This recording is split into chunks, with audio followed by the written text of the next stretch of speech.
Hey guys, this is a quick video just to show you the ZB Lite Pro in further detail, which you can see here is mounted to my CZ55 with the PARD 008 on top of it. But essentially this little block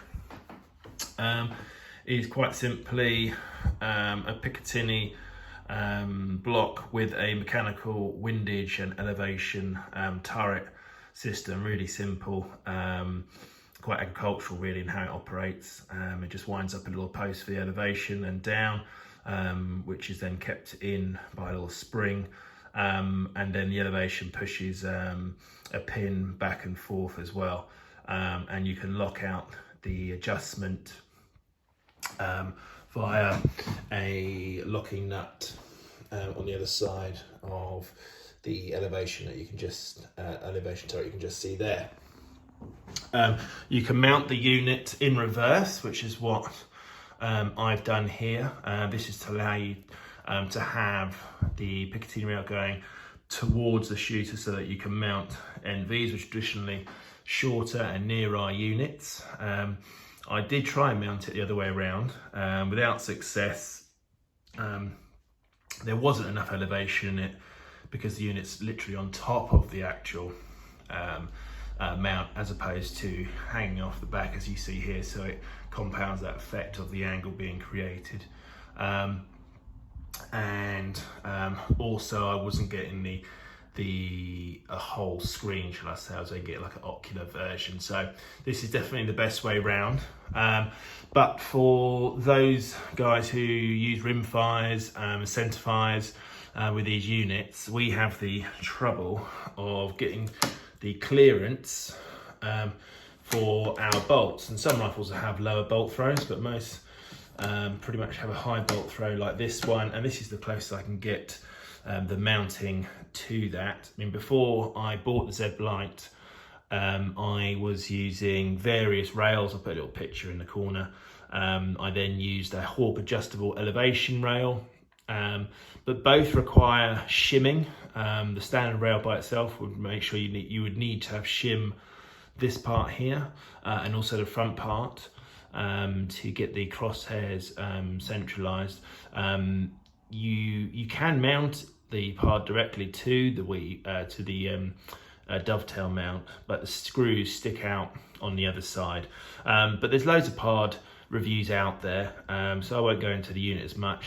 But for those who, like myself, want to swap the unit from rifle to rifle, then the ZB Lite is the way to go, because not only does it keep your crosshair centralized inside, you can also reset the turrets to 0, and therefore swap it to another rifle, and again then 0 that mechanically from that 0, so you can at least have 2 rifles pretty much dialed in, remember the numbers from the other one, and then reset to 0 when you go onto the original rifle, which is what I'll be doing, and testing out further as soon as these storms pass, and yeah, I'll let you guys know if it actually works out all right.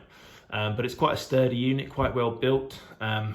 Captive nuts, just making sure that if you're using a snap-in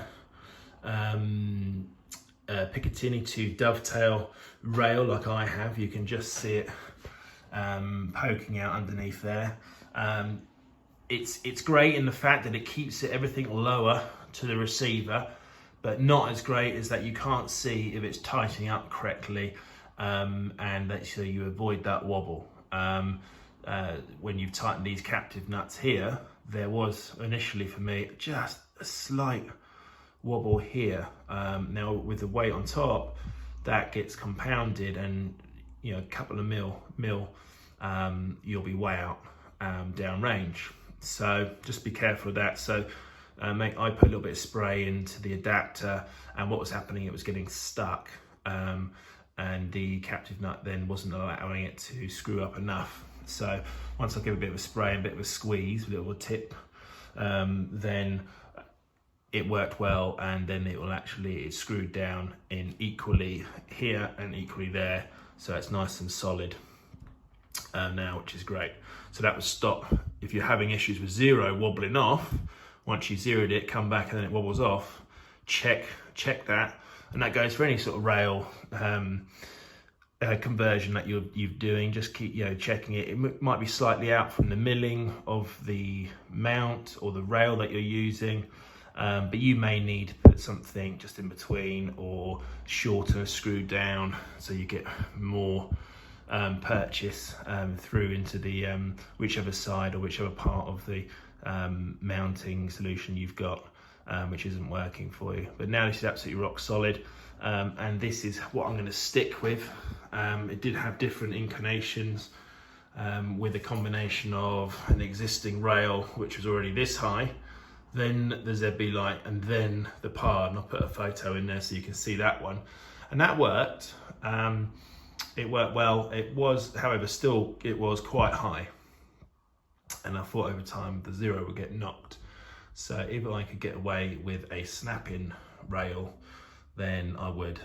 So I got a couple of little snap-ins from some other converted scope mounts, and just did a quick test, and it worked well. So I got under here, which is a 96mm rail, which is the longest rail I could find.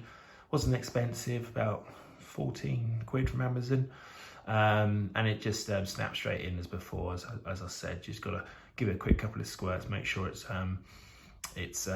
able to contract equally on both ends. There are little set screws at each part, so have a little play with those set screws and just give the springs a stretch out. A bit of WD and 40 in there, and should tighten up nicely and equally. And that's about it. Just for some specs on the ZB Lite Pro, this is the instructions that you get with it. It's a one-pager, and goes through highlights. It's pretty easy, to be honest, what it does, but what's more interesting might be for you guys and you having different rifles and rails and receivers are these sort of spec values. So I'll just scroll down these for you if that's helpful. And if you have any other questions, drop a comment below, and I'll answer them. All right, thanks a lot. Cheers, bye.